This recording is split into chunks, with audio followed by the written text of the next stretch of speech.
Good morning and welcome to Garden with Peggy and happy pea planting day. Today is officially pea planting day. Of course, it's also St. Patrick's Day. Not that I want to disrespect St. Patrick's Day. It's a great day, fun for everybody. I could not wear green because of the green screen behind me. If I wore green, I would disappear. So, sorry. No disrespect to St. Patrick. I am wearing a little green creature. Can you see him? You can see him. So we're trying to figure out what kind of creature he was. He's either a cat or a dragon. We can't tell, but he's green. So some, symbolic representation. And this character who's jumped up here by himself. I didn't have to call him. I didn't have to pick him up. I guess he just knows that he's supposed to be a star at this particular point in time. Let me remind you that to like and subscribe on YouTube or Facebook, and we are on Instagram, and I can never remember them all. What else are we on? TikTok. Oh, TikTok. Isn't there another one? No, that's it. Okay, so Facebook. I think I said Facebook. We're on all of those things. So if you could like and subscribe, that would be great. Definitely, spring is way ahead of schedule. It's out there crazy early. Things are really happening early. But if you would like to call, if you have some questions, obviously I spent a lot of time working outside this week, getting stuff done. I did Tommy and I hired a new mowing man to do the mowing because Tommy used to do it, but he doesn't have time to mow anymore. So we hired a mowing man, and he did come out and help me move some things that needed to be moved. So that was helpful. And so I did get a lot done this week. So should we start out the week with this show with This Week at Tiny Farm? Sure. So we can get caught up. Oh, I should give the phone number. It's 888-399-7344. And we are open to take calls, lots of calls. So if we could have a big picture, please, that'd be great. So, no, yeah, there we go. Yay. This is the myrtle that's blooming now, beginning to bloom everywhere. Most of the myrtle that's here at Tiny Farm, I would say 99% of it came with the farm. There was actually more of it. It was kind of everywhere. It's now reserved mostly for the Garden of Ancient Ruins and the woods, but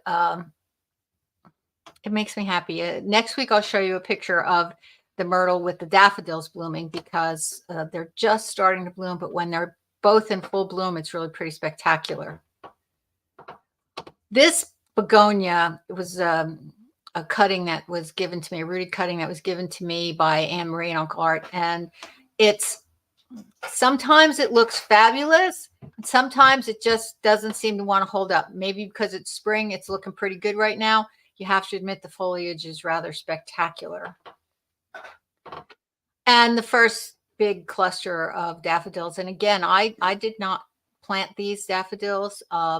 These were planted by the previous owner, Mrs. Lang, who owned Tiny Farm for 75 years. And she's buried in the cemetery across the street. I've yet to find her headstone. She's there somewhere. The tenant who was here when we bought the place said he found it once. So it's out there somewhere. But they're everywhere. She planted daffodils everywhere. And at this time of year, of course, they're wonderful when you have to pluck out and deal with all the dead foliage.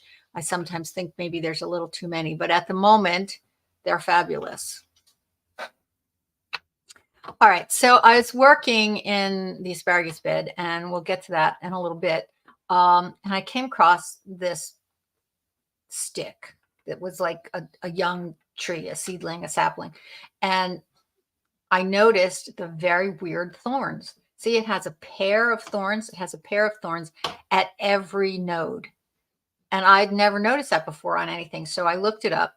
And as it turns out, it's not anything unusual, but I've never really observed it in that stage.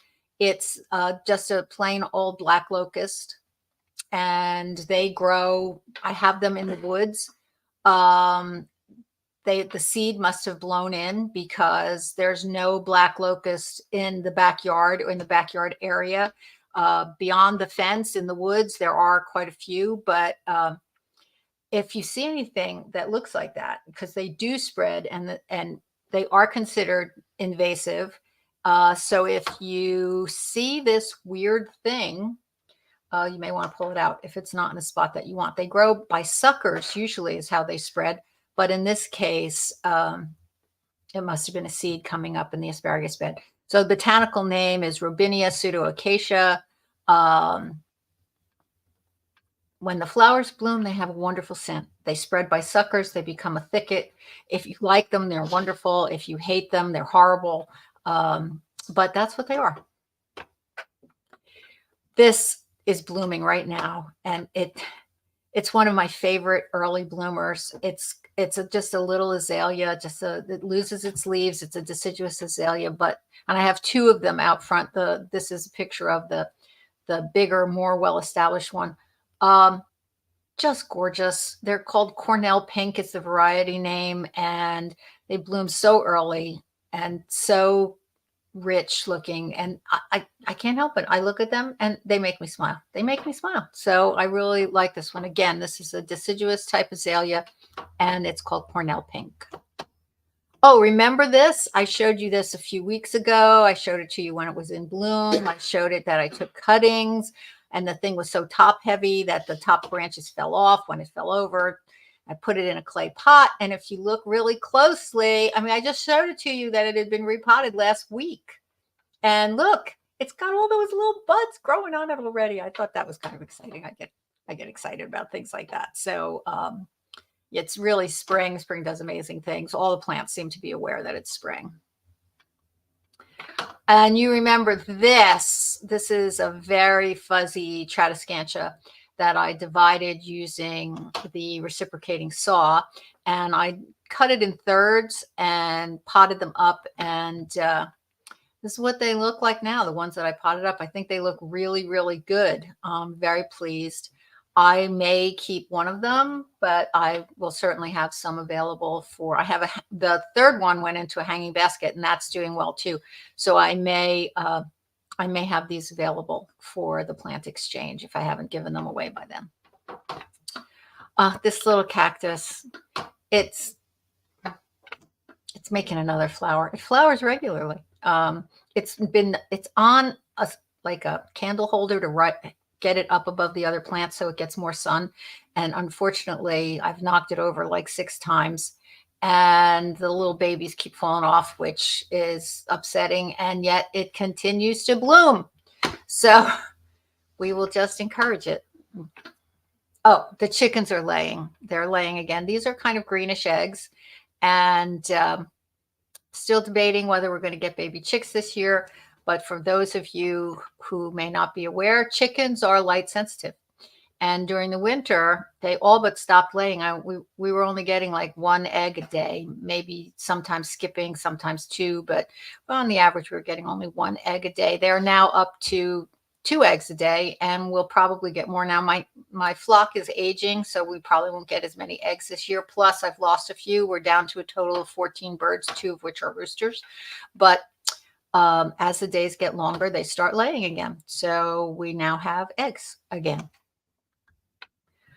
Oh, this is kind of cool. Again, a couple of weeks ago, I showed you that I had divided one of the larger amaryllis bulbs. It had a big one in the pot and a small one in the pot, and repotted them. And that's on the left. That's the one that's bigger, and that is a flower bud emerging. So the division and transplanting did it no harm, and I'm going to get a flower out of it. I assume it's a red one because I marked all the white ones, and this one wasn't marked.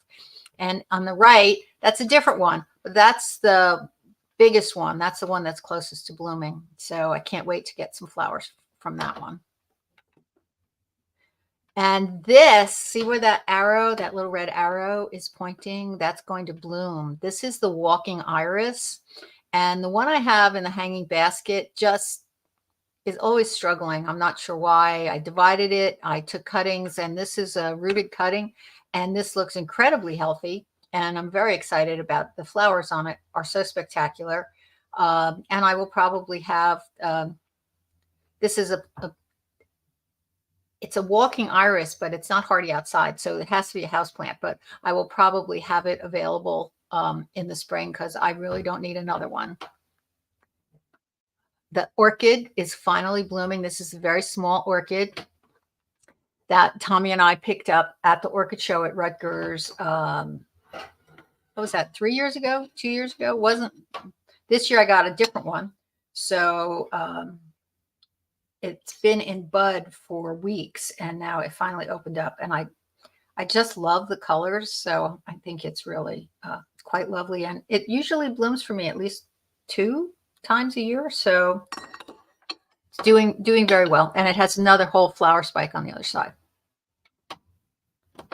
This is the corkscrew willow. I planted this last year, and I had to move the clethra that was behind it because I put the clethra in first, and then the corkscrew willow was a gift from my dear friend Mel at Madden's Country Farm Market, and that was the best place for it. So that's the clethra that was behind it, which blooms much later in the season, even emerges much later in the season, we moved it. It had been in the ground, I think, 2 years. I wasn't thrilled about having to move it, but we found a spot for it. And the corkscrew willow is one of my most favorite trees. I love anything that's contorted and twisted, and the branches on this are just really twisty and fun. And this is multi-trunked. The one we had at Blooming Acres was a single trunk, and the trunk itself was pretty magnificent.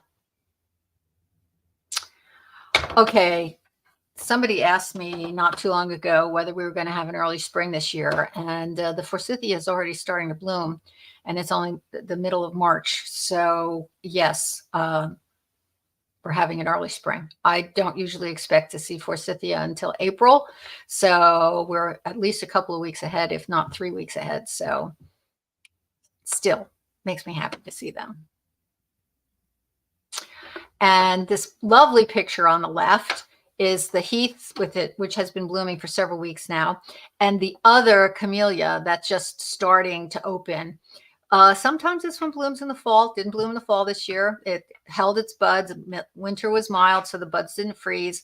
And you can see it's got buds all over it, but look at the color on that flower. It's just lovely. And remember, camellias are related to roses. They're in the same family, but they're evergreen and they're shade tolerant. So in places where roses would not thrive, camellias, as long as they have a little protection, and you should definitely try to get the fall blooming ones.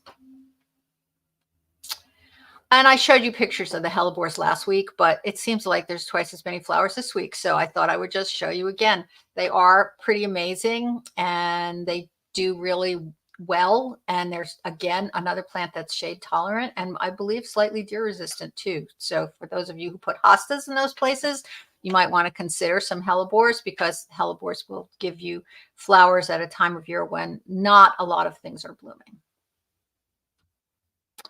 And finally, the cherry tree. And you can see that I have made some significant progress on the cherry tree. And I have made it up to the first ceiling. That's the low ceiling. The tree goes around that and goes all the way up to the ceiling on the second floor on the other side. It doesn't overlap the ceiling. It just goes up pretty close to it.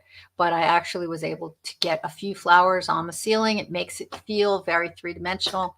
And I've lost count how many flowers are on there. Probably a couple hundred would be my guess. And I have way more than that left to go, but I am progressing. I tend to do it in the evenings. Most evenings, not every evening. I'll do flowers one evening and then I'll do the leaves the next evening. And slowly we progress up the tree. All right. So you said there was a there was a chat. Can I see that again? Somebody. Oh, it's Rob F again. He's such a faithful viewer. That's so lovely. So you have a great day, Rob F. And I should give the phone number again because we have 4 open lines. The number here is 888-399-7344. That's Peggy, P-E-G-I, 7344. And would love to hear from you. There's so much going on outside that I'm sure people have been busy and have questions or things that they would just like to share, which would be great. But let's do something a little bit fun. I have a little video called The Glove Thief that I'm going to share with you. It's not very long, but I think you might get a kick out of it, and starring Alfalfa. So roll them. Here he is. I looked down to try to pick up my gloves that I had put on the ground. I'll probably grab my phone, and I couldn't find them. And there he is with my glove, running all over the place. He's ridiculous, and he is so proud of himself with that glove. And he, Juniper wanted to play, and he wanted no part of that. It was his glove. It took me quite a while to get it away from him. But he does, he's sort of the clown of the backyard, and he's very entertaining, and he's a nice little dog. So a little bit of a demon still, but he's a puppy. So, all right. So again, let me give the phone number, 888-399-7344. That's Peggy, Pegi, 7344. So if you would like to call, now would be a good time to call. Let's talk about, last week I mentioned the cutting down the sunflowers, the perennial sunflowers, which is really not a fun job. And I was talking to Jordan about it last year when Jordan was helping me. She's familiar with the process. And so I was talking to her about it this year and saying, it's that much harder since I'm doing most of that. I don't have as much help because Jordan used to help me a couple of days a week. And she said it was a real time suck. And I was like, I've never heard that expression before, but I was like, oh, it is. It just takes forever to cut them all down. So let's go first to just the hedge pruner picture. So let's just go to the picture. Yeah.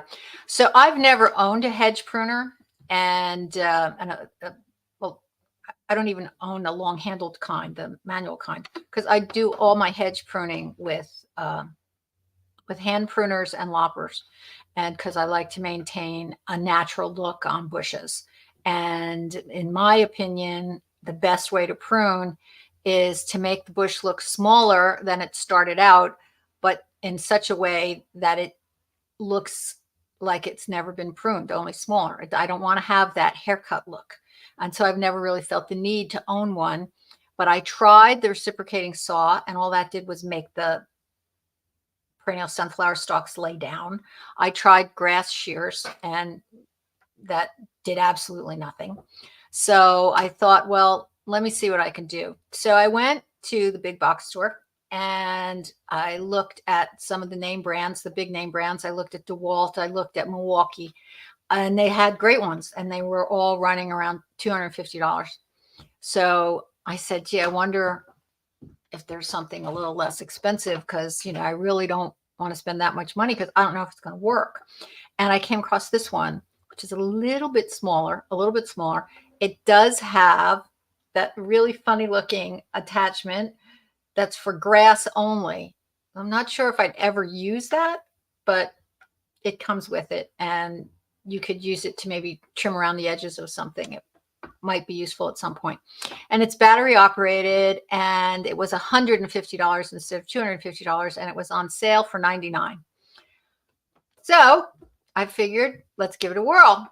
And so I brought it home, and I will now demonstrate.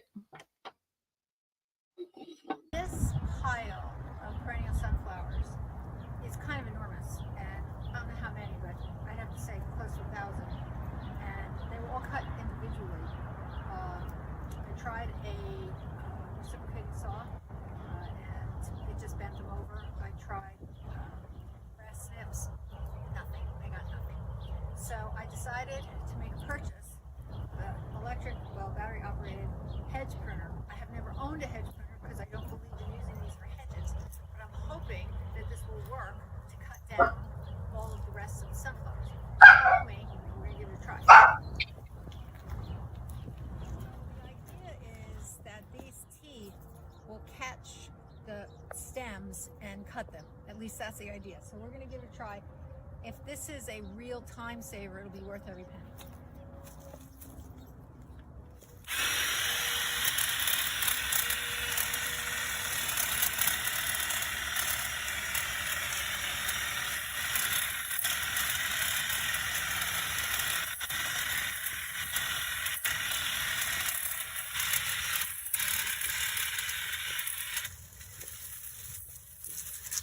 I think it works.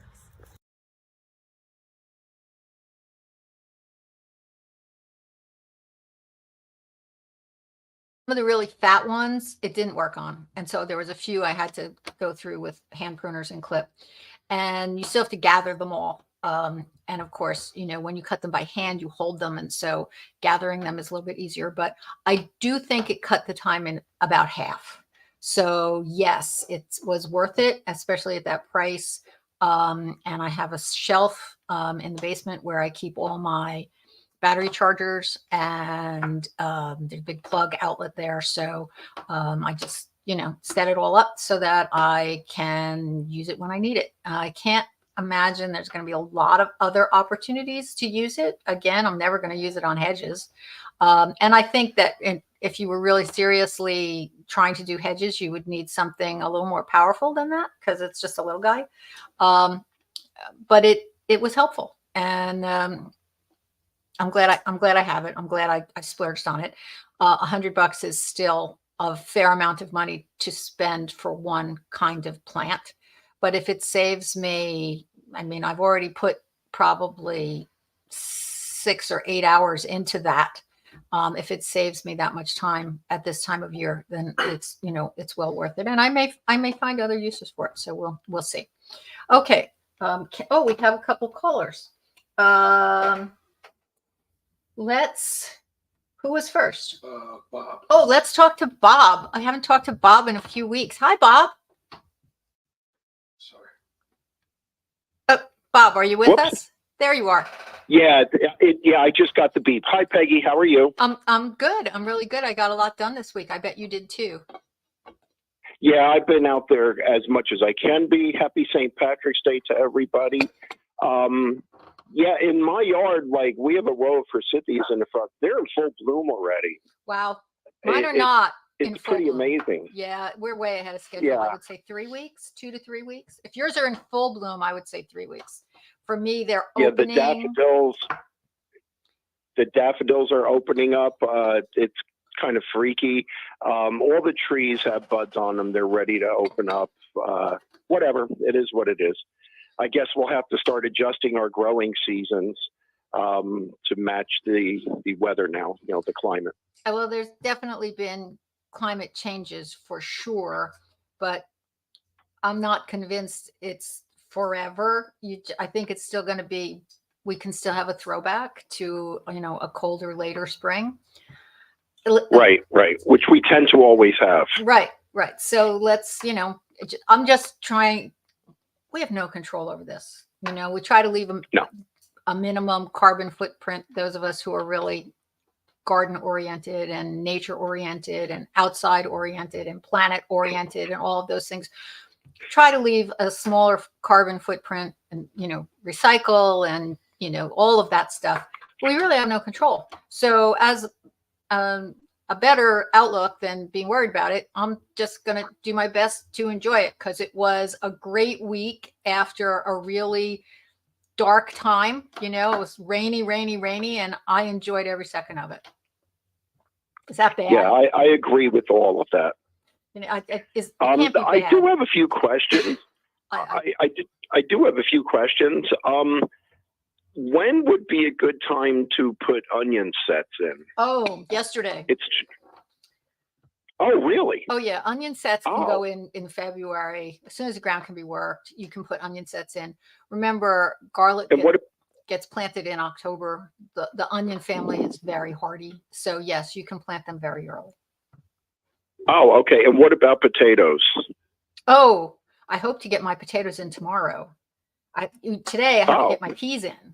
I bought blue potatoes, so I'm kind of excited about growing those. And I still have some Yukon Golds left from last year that I'm saving for planting. So I'm going to have I probably won't even though I'm growing two different kinds, I'll probably just do the same size bed and just have two different kinds of potatoes rather than doubling the number of potatoes, because I didn't eat all the potatoes I harvested. So I don't need more, but I thought it would be fun to grow the blue ones. And yes, I'm going to try to get them in tomorrow or the next day. Can't decide if I should start seeds or plant potatoes first, but because they're both things that need to be done very soon. So probably depends on the weather. If it's a nice day, I'll plant potatoes tomorrow. Yeah, that gives me plenty to do this week then. One other thing, I put giant allium bulbs in the fall, but I never got them in. Should I just hold on to them and plant them next fall, hoping that they survive and don't rot? Or I can't get them in now, right? That would upset everything. I'm thinking, Bob. It's not good because they're very expensive, and you definitely don't want to waste them. So it's unfortunate. But now is the time when they're supposed to be growing. So if it were me, I think I would plant them. I think I would plant them. You may not get flowers, but I would plant them and get them in the ground because they need the foliage to replenish the bulb, because the bulb is going to just dry out. So it needs moisture and it needs, so I think if you were to plant them now, because they wouldn't have experienced the cold and they wouldn't have established roots in the fall, which is what they normally do, that probably you're only going to get leaves and they might not be real robust. You probably will not get flowers. Maybe you'll get something. Actually would be fun to see what you get. But I would definitely plant them. If you try to keep them above ground, they'll have been above ground for over a year by the time you were planting them. And I don't think that they would stand much of a chance at that point. Okay. Oh, there's another job this week then. I'm sorry to give you more work. I don't mean to. That's not the plan. No, it's a good thing. It's a good thing. It gets me outside and it keeps me active. So I enjoy doing these things. So it's all good. And I just want to say to all your followers out there who have not grown peas before, it's really worth doing. They're easy to do, and I mean, all that I'm saying is give peas a chance. That was terrible and wonderful at the same time. Yeah. Tommy's shaking his head. Yes, give peas a chance. I agree. I definitely agree. So what we did this year, I try to rotate my crop. They're on the outside exterior fence. I had them in the middle last year, where I put headboards in the middle of the garden last year and use the headboards for support. Peas really do need some support. I've had problems with the sugar snaps the last few years, that they get so tall that they bend over and then I end up losing them. So this year I'm going to grow sugar daddies, and we'll see if they're a shorter, more compact plant. And we closed off the gate on that side of the garden because we have been totally unsuccessful in keeping the dogs out of the garden. And that gate, those very beautiful gates that I have, which I love, are curved at the top, and it creates this little space that Juniper can jump over. So we had to close off that side. And when I had Becky and Willow, they were older girls. They never did that. But Juniper is young and full of energy, and she can jump very high. So, so that's going to extend my bed, where that whole gate area is now going to be planting, so I can plant more peas on that side than I have been able to do in the past. So not a lot more, but an extra 3 feet makes a difference, with how many you're going to harvest. Yes, it does. Yes. So I'll get an extra 3 feet. I'm sorry, go on. So I'll get an extra 3 feet, and the bed's already been turned over, and I've got 1 wheelbarrow full of top of the line compost to amend the soil today. And I'll probably do 2 or 3 more. So I'll work on the compost, and Tommy will work on turning the compost into the beds. And so the whole process shouldn't take more than a couple of hours. And the peas will go in on official pea planting day. Go team. So Go team! Yes, I'm excited about that. I turned mine yesterday. I put some compost in it. I have the 2 Christmas tree stalks. They're still surviving. That I use to tie the string up. We're going to grow a little less peas this year because last year I had way too many. I couldn't even give them all away. So we're going to condense the amount that I'm growing, and like you, I'm moving into another border of the garden so that it's a fresh area that'll be growing in. Well, So I'm looking forward to it. You inspired me with your Christmas tree thing. So, but I'm going to do it different. Cool. I'm going to do it different. I have 2 Christmas trees. I have the purple Christmas tree from 2 years ago, and then I have the green Christmas tree from this year. So this is what I'm going to do. They're both still in Christmas tree stands, upright. They're in the vegetable garden, but they're in Christmas tree stands. So what I'm going to do is trim them and thin them and leave them in their stands and put them in a bed together, like not exactly next to each other, but kind of close to each other. And then I'm going to plant my pole beans all the way around them. Oh, neat. And so the Christmas trees will become like, sort of like teepees, and I'll leave most of the branches for the pole beans to grow up. What do you think of that idea? Oh, I think that's fantastic. Yeah, that'll be interesting to see too. That's pretty cool. Yeah, that's a good way to utilize them. Yes, I think it'll be really fun. And you're right. I think it's going to look really cool. So in the next week or 2 is when I'll do the pruning on them. And I'll definitely do a video or a slideshow or something and show how we figured it out. They do have a tendency to blow over, but actually it's the green one that blows over because that still has most of the needles on it. So it catches the wind. I think once I take off most of the needles and thin it down and open it up so that the wind passes through it rather than getting caught in the evergreen branches, I think it'll be less likely. Plus, we can add bricks to the Christmas tree stand, and that will help stabilize it. Right. And we can dig down a little bit and bury the Christmas tree stand a little bit, to make it more stable. But that's the plan. But you inspired me to do this, Bob. Oh, that sounds neat. That's a cool idea. And in closing, I just want to say one thing. Nancy is making ginger tea this morning, and on the tab of the tea, there's a quote from Clara Lucas Balfour that says, "Are not flowers the stars of the earth?" Oh, how lovely. Yes. Yeah, she just happened to pull that out of the box. So as we're on the garden show. Perfect timing. All right, we'll give her a hug. And thanks for calling. Okay. And I'm sure we'll talk soon. Yeah. Take care, Peggy. Bye-bye. Bye-bye now. Okay, who else we have? It's Nancy from Somerset, my dear friend. Hey, Nancy. How you doing? Hi, good morning. I'm well, thanks. How about you? I'm good. I got so much done this week that I'm feeling rather proud of myself. You know what? Tommy was away.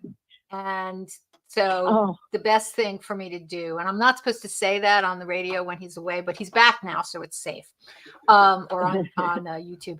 But the weather was good, and so I hate when he goes away. I hate it. So I just work myself to exhaustion every day, which means I got a lot done, and I went to sleep and got up and started over again. But I did get a lot done. So and now he's back and he's helping me with some of the hard stuff. So it's all good. It's all good. Good. Yeah, I found this week I was having a hard time adjusting to the time change. I was waking up later. Well, it wasn't really later. It was the normal time that I would wake up, but the clock said it was later. But I'm back. I'm okay now. It's not an easy adjustment. It never is. It never is. But yeah. So anyhow, I just wanted to make a quick observation about your new little toy, the cutter. Yes. I'm sorry if I'm in the gym on the spin bike. Oh, okay. I have the room all to myself.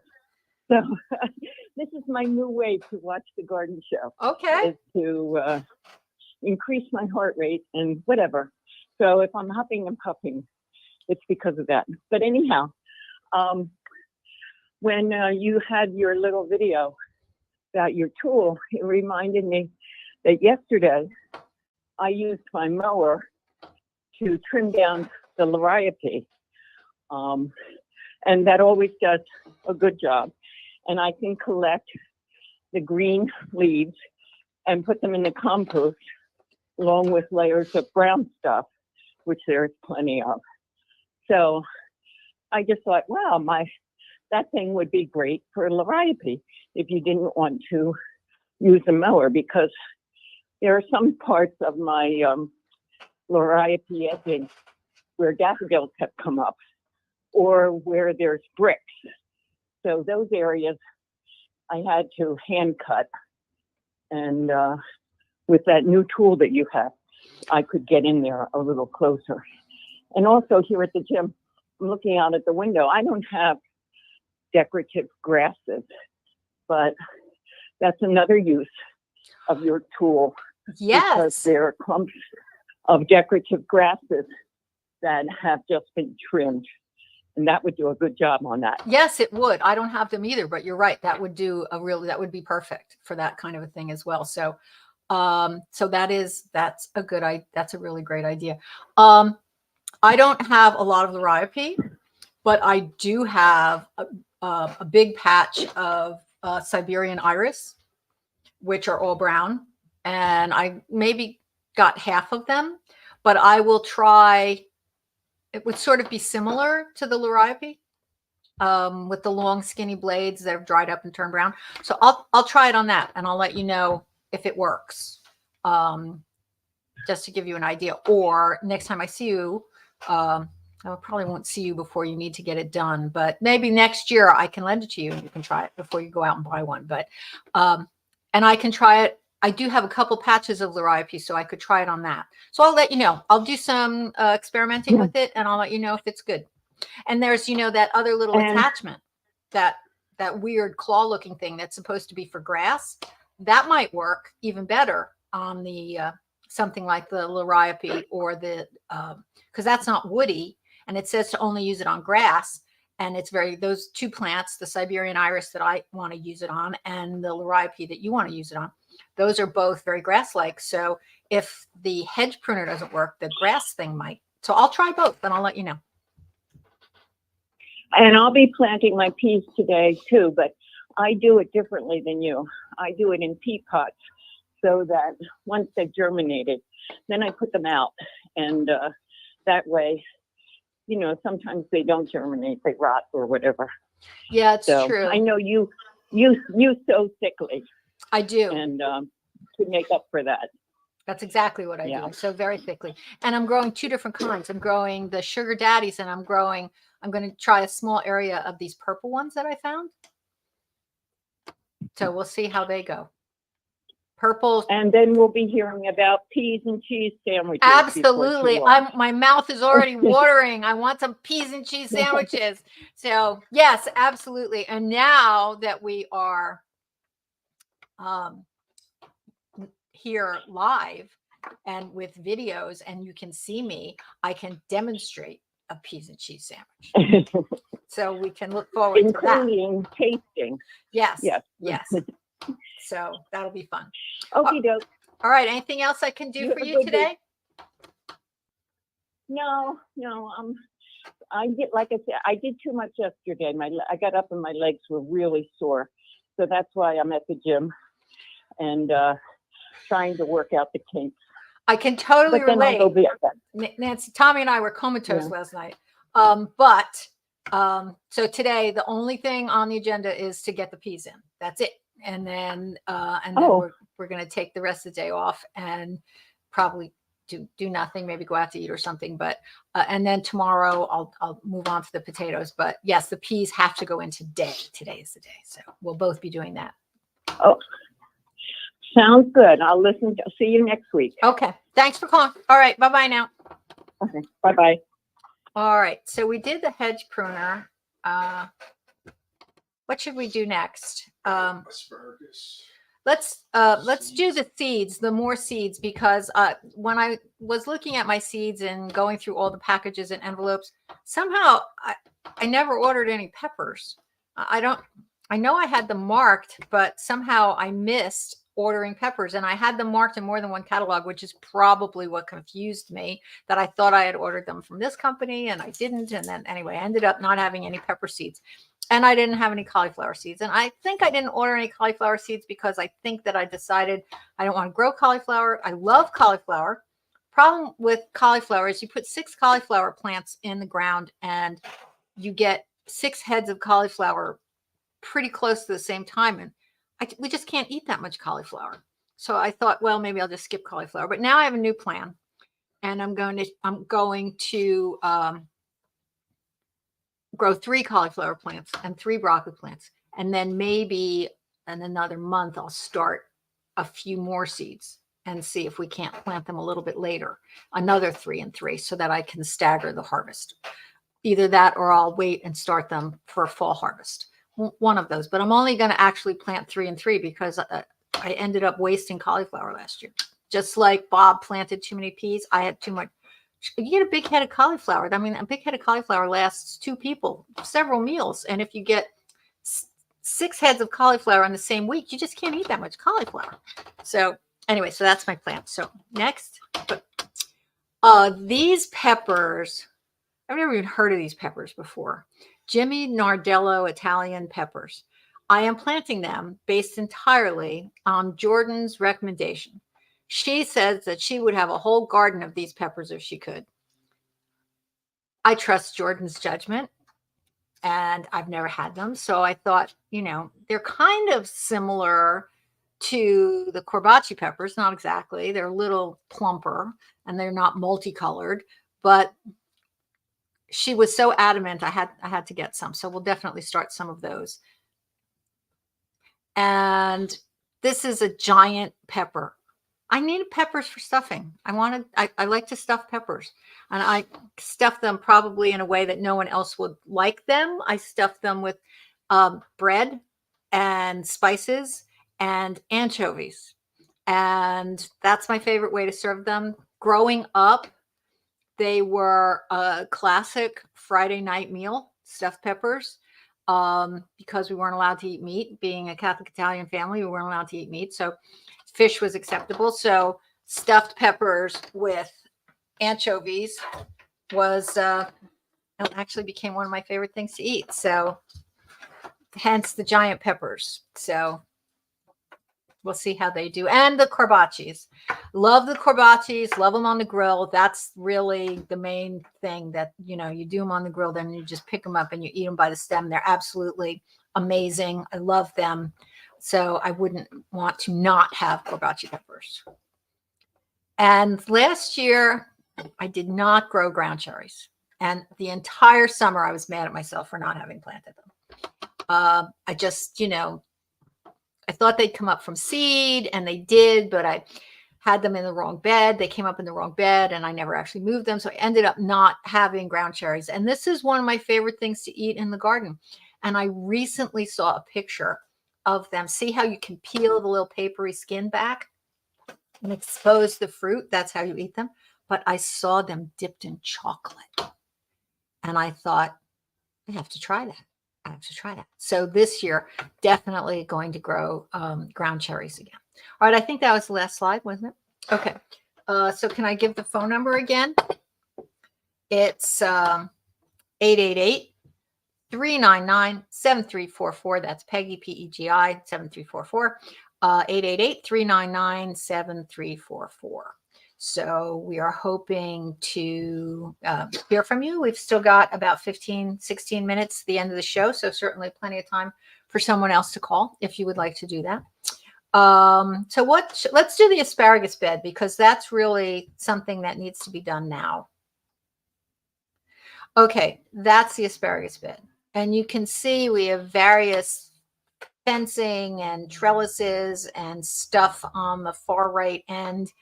And a lot of that is there because trying to keep the dogs out, and none of it was solid enough. Again, we had no problem with Becky and Willow, who left us over a year ago. But last year, Juniper, being a very enthusiastic young big dog, got into the vegetable garden on a regular basis, and that was problematic. So So it was time, asparagus is one of the early things that comes up. So we needed to deal with that. And I wanted to get the old asparagus out of there to give Tommy adequate room and space to work on redoing the end of the fences so that they would be more secure. So I thought I might try the hedge pruner on this, but to be perfectly honest, they pulled out so easily that it was easier to just pull them all out. So that's what I did. They came out pretty. One or two had to be cut by hand, but mostly. And look at this. It's my husband putting in. We had a headboard that was exactly the right size. And that was my last headboard too. So if I see any more headboards on the side of the road, I will pick them up. Metal headboards, because I use them in a lot of places. I used a real pretty white one in Ocean Grove as a bicycle stand, to lock people's bicycles to. We attached it to the house, and it looks really lovely. It looks Victorian, like the house. I find endless uses for them. So that's him installing it. It's attached to the outside of the greenhouse and the fence post. And we kept the gate. Now you can see that the headboard is up high enough so that no one can jump over it. And the one side, it sits on the edge of the greenhouse perfectly. On the other side, there's two clamps holding it to the fence post. There's one clamp holding it onto the greenhouse itself. We left the gate because the gate's beautiful, but in addition to the gate being beautiful, it blocks the lower level below the headboard. And we found that little fence piece, and we're hoping that that's going to be enough on this end. Not 100% sure that it is, but Juniper managed to get out of the Garden of Ancient Ruins and up on the back porch. We're not sure if she went through the vegetable garden or around. She got through the gate, the fence, and another place. But we're trying here. We're trying to come up with it. So that extra space there is where I'm going to be able to extend the pea bed. Oh, and this is Alfie helping, carrying away the asparagus stalks. And I found this in among the asparagus, which I was very excited about. Those of you who don't recognize this is an egg mass of praying mantises. So I just put it aside, and come summer or late spring, it'll hatch out to be hundreds of little baby praying mantises, which we like to cultivate them. They eat other bugs, and they're really interesting looking. So I thought that was kind of fun to find that amongst the branches. So after we got the bed all cleared out, I did fertilize it with a little 10-10-10. And asparagus, while it is a perennial crop that comes back and can last for many years, it is considered a heavy feeder. So you definitely want to give it a boost in the spring before the new growth comes out. And we should, we may be seeing asparagus shoots at any minute with the season being so early. That's one of the reasons I wanted to make sure the asparagus bed was tended. And then I put cedar mulch on top. So that, really helps to keep the weeds down. It's natural. I don't know if anybody else does this. This is what I do, and it really is helpful. We did have to dig out some weeds in the process. There was actually a couple of that's where the Robinia pseudoacacia, the black locust, was growing. So I had to cut that out. And then there was some pokeweed that was coming up. I found 2 large hunks of pokeweed. Do you ever get that whole thing out? I'm never sure, but I got big hunks of the roots with a lot of side roots. So I'm hoping that we got enough of it out that they won't come back. But for the most part, there wasn't a lot because of the mulch from last year. And we put the fence back, which is a beat up old fence, but, keeps everybody out of the garden. For the most part, there's nothing in there that's really appealing. So hopefully the dogs will stay out of that if they manage to get into the vegetable garden. And there it is, all cleaned up. mulched, fenced, protected, and ready for asparagus to start growing. So I'm pretty excited about that. Oh, it's Chris from Scotch Plains. So that's exciting. We haven't talked to him in a few weeks. Chris, are you with us? Any second, you'll hear the beep. Chris, good Happy morning. St. Patrick's Day, Peggy. Good to Thank you. speak with you. Good morning.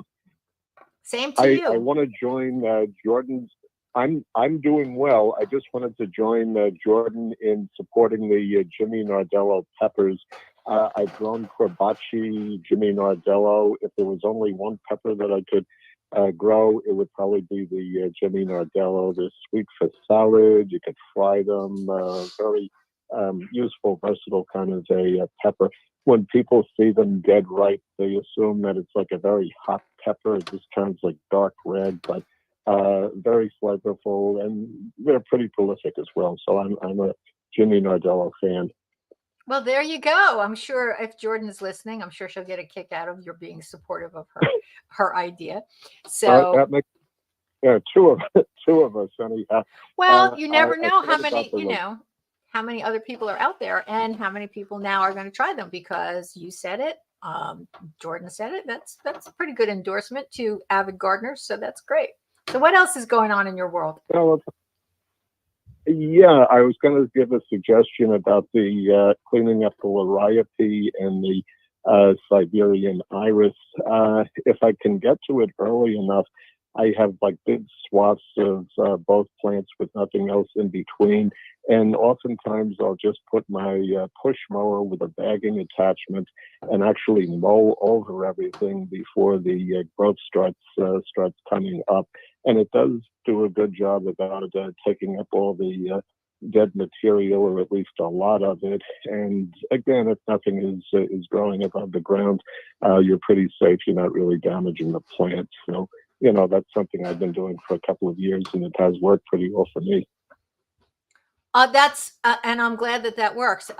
In my case, both of those plants are mixed in with other things, and I don't have a really large swath of them. So that wouldn't work for me, but I'm sure that there are plenty of people that it would work for. So thank you for sharing that. And I'm now thinking that I might want to use that funky little grass thing on my new toy to see if that would work, but I'll try both. The hedge pruner and the grass thing, and see which works. If either of them work, I will report back. I'll do videos. Oh, that looks like a very interesting tool. I was thinking for the straggling stalks that can't be cut with the pruner, would you be able to take a string trimmer or a weed whacker and just cut them down with that? They are pretty powerful, and if the stalks are dead and brown, they might be able to be managed with that then. Probably I would, but since they were so few, just having a pair of hand pruners in my pocket worked just fine. There weren't enough of them that I would need to get out another piece of equipment. I would say, 5% were not able to be cut with the tool. So again, just a pair of hand pruners worked just fine. Wow, if you got 95%, it sounds like the tool was doing a great job. That's definitely a good find. Yes, it worked. It definitely. And the thing was gathering them. It took more time to gather them. So I saved a lot of time in the cutting, but then I lost a little time in the gathering. Because when you cut them by hand, you keep them in your hand. You hold them, cut, cut, hold, cut. So you don't have to gather them. But when you use that tool, they kind of splay all over the place. So, gathering them took a little more time. But as I said, the cutting, it saved probably 90% of the time. But the gathering took more time. So I would say on average, it saved about half the time, which is, hey, that's big. That's big. Definitely. And it's kind of a cute little tool. It's not heavy. It's not heavy at all, which some of those can be very heavy. It was very lightweight. So a good choice for that kind of job. Again, I don't think it's going to do much on real significant hedges. It's not powerful enough, but for what I was doing, and who was it that said, grasses? You know what, Chris? I think it was Nancy who said, I bet you they'd work great on ornamental grasses. That'd be awesome to use it on that. Oh, absolutely. So anything else I can do for you? I just have Yes. Yeah, it's just a question of the week. The way everything is coming up so early. You mentioned growing peas outside, and I can certainly to do that. What would be your recommendations in terms of planting cool weather vegetables like turnips, beets, Swiss chard, arugula, lettuce? Is it too early to direct sow? Would you just take a chance and see if it survives, or what are your thoughts on that? Okay, It is well, very nice out there. That can be worked, no doubt about it. if you want to grow arugula, go for it, because my arugula overwintered and it's growing out there like gangbusters. So obviously that's okay. I have had spinach. You could definitely put spinach in. Mhm. That's very cold tolerant, so you could do spinach. Beets and Swiss chard. Ordinarily, I would say wait till April 15th, but because we're so ahead of schedule, I would protect yourself and maybe say April 1st, which would be about 2 weeks ahead of ordinary. Okay. So Mhm. they're pretty cold hardy, so you'd be okay. Green beans, I would stick with April 15th because they're not cold hardy, really. You can plant them early, relatively speaking. But if they get a real cold snap, they will be done in. So I don't know that I would plant them early. What else did you mention? So beets and Swiss chard are pretty much the same. They're basically the same genus and Yeah, species. So. like carrots, turnips, a lot of root crops. Would you Yeah, hold I off think again until about the carrots. first? So ordinarily, I would say for all of that stuff, April 15th. So I'm going to bump it up to April 1st for your carrots, your radishes, your turnips. Yeah, you could probably go a little bit ahead of schedule on all of those based on what the weather's doing now. But I wouldn't, push it too much. I'd say April 1st is probably. Yeah, setting out transplants like broccoli, cabbage, April the 15th for those as well, or what would you Well, I recommend? generally think of those as April 15th regardless. So yeah. Oh, okay. Yeah, if we're setting out transplants, they're very, cold hardy. Make sure that you allow them to acclimate adequately before you put them out for sure. But yeah, April 15th is okay for them. And also for April 1st, you could do a lot of lettuces. You can do the arugula now and the spinach now. But I would say April 1st for a lot of your lettuces, and you should be okay with that unless the weather changes dramatically. Okay, thank you. I have my work cut out for me, but I appreciate your. Don't we all on the first really wonderful gardening day? You go outside and you're already behind. It's just the way it is. There's just so much to do. So, but at least the weather's been cooperative recently. At least.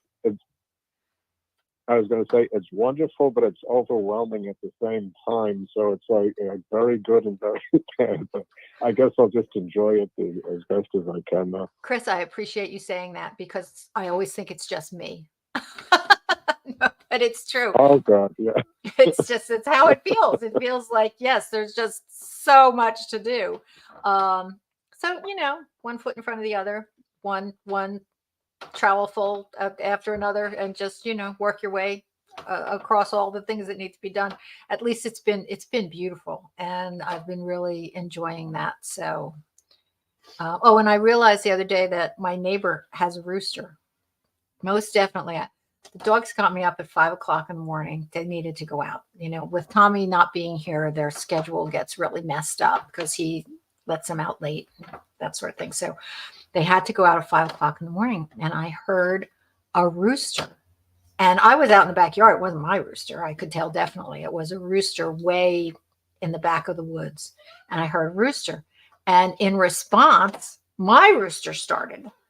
And they were talking to each other, probably trying to claim territory. But I got out there at 5 o'clock in the morning, and I heard my neighbor's rooster. So that was a new experience. So, I got out early and discovered that we have a community of chickens in the neighborhood that I didn't know about. So that was kind of fun. Just getting out early gave me new information. So you never know what you're going to find when you're outside in the garden. No doubt about it. Well, thank you for everything, Peggy. Again, I really enjoy your show. Thanks for calling. I hope to see you soon. Okay, bye-bye now. All right. I know. Bye-bye. We have Sharon from Winfield. Yes, Sharon, good morning. Hi, good morning, Peggy. How are you? I'm good. How are you? I'm doing very, very well. And, I just wanted to call and thank you so much. I called, I guess, maybe about a month ago about my, quote, Christmas cactus, unquote, that was not blooming. And I had it in my kitchen. And you suggested that I put it in my bay window, which is east facing. I have to tell you, I have one flower that is ready to open up, and I have another one that's tiny, but I got 1, 2, 3, 4, 5 little red, 6, 7, 8 little dots that are just ready to come out. And I'm so excited. It's going to be my Easter cactus. Well, there you go. It's really, there are so many variations on a theme with those. And yes, there are some that will bloom earlier and some that will bloom later. And but the truth is, you can trigger almost any of them into blooming if you manipulate the light and temperature, which is what you did. So I'm guessing that the bay window was probably a little bit cool, because big giant windows tend to be a little bit cool. And so they were exposed to cooler night temperatures and it triggered them into bloom. So just enjoy them. I was at, Yes.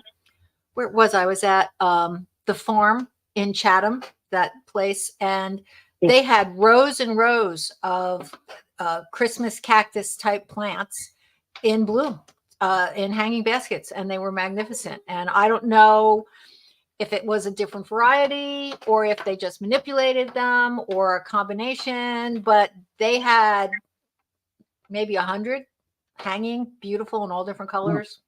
And they were certainly not blooming at Christmas. So wow.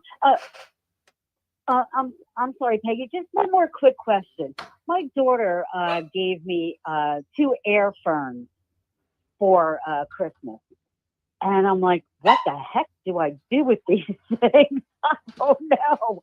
I read that I should, spritz them with water, but they are not looking very good. And she bought them at Marshall's, of all places. So I don't know what my success rate is going to be with them. Any suggestions? they're not easy to keep going, especially in your house in the wintertime, because what they need is high humidity. That's how they survive, on high humidity.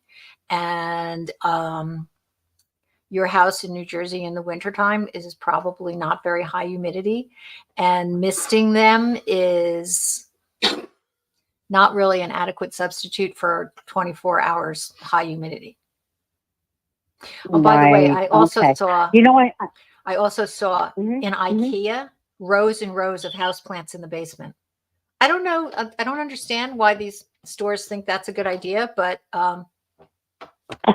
so you never know. And if you see something really cool, buy it if it looks healthy. But that totally caught me by surprise. So the fact that they were at Marshall's, that sort of is, at least they weren't in the basement. So. Yeah, true. I was the thought that counts. I definitely appreciate her thought. So what you need to do, but you know what I have to tell you, just go ahead. What you need to do is you need to put them in a bathroom window. Can you do that? Do you have a window in your bathroom? Yeah. Yes, I could. I was just going to say real quick what I've done, because our house definitely, we have a small, it's almost like it's an apartment pretty much.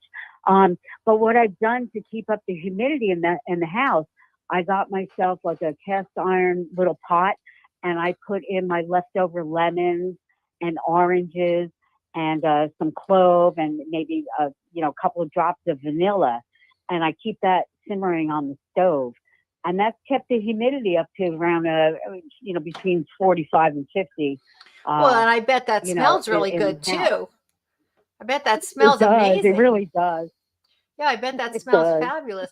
And anything that you can do to increase humidity in your home in the winter is not only good for your plants, it's good for you too. Having dry nasal passages in the wintertime makes you more prone to, Oh. irritation and colds and infections and all that. So it's good for you too. But obviously, if your plants are not looking great, it wasn't enough. Sorry. It wasn't Yeah. enough for Yeah. them. Okay. So try Yeah, the bathroom yeah. because the bathroom is always higher in humidity than any other room in the house. Me personally, I take long hot showers. Drives my husband crazy. So, so that helps, and there's always water running, and it's a small room, so it stays a little bit more confined, and maybe not good for the grout, the humidity is so high, but it's good for the plant. So if you can do that, it might help. Okay, I'll give it a shot, Peggy. Thank you so very much, and be well. And, You too. I'll keep listening. All right. Thanks for calling in, and thanks for watching. Okay, we'll talk soon. Bye-bye now. All right, take care. Bye-bye. Bye. We got to the end. Yeah, and did we have more things to show? We had more things to show. Do it next week. Yeah, well, I guess we'll have to save some things. We did the asparagus bed. I still wanted to do, the roses. There was a video for that. And there's the necklace vine that I propagated that I wanted to share with that. Maybe by next week, I'll be able to add to those slideshows and show how the rose is doing, because it'll have been several weeks since I potted it up, and the necklace vine. So maybe we can enhance those slideshows and make them even better if we save them till next week. So that is the plan. So happy St. Patrick's Day. Again, I apologize for not wearing green, but if I put on green, I disappear because of the green screen behind me. So, and more importantly to me, is it is official pea planting day. And so you want to get your peas in the ground. And that is what we are doing this afternoon. So have a great week. Enjoy the day. What is the classic meal for today? Called corned beef and cabbage, right? So enjoy your corned beef and cabbage. And I will be here next week, same time, same place. Probably very tired after a long, hard week of gardening. So until then, have a good one. Bye-bye.